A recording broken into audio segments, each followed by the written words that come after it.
Motorcycle ও easy বাইকের জন্য দ্রুত নীতিমালা আনা হবে বলে জানিয়েছেন সড়ক পরিবহন ও সেতু মন্ত্রী ওবায়দুল কাদের। তিনি বলেন, দেশের সবচেয়ে বেশি সড়ক দুর্ঘটনা ঘটেছে মোটরসাইকেল ও ইজি বাইকের জন্য।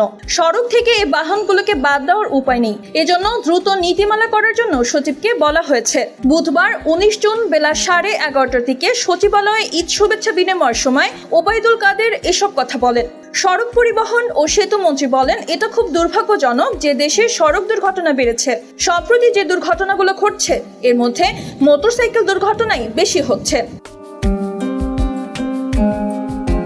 এরপর আছে ইজি বাইক। তারা বেপরোয়া গতিতে এটি চালাচ্ছেন।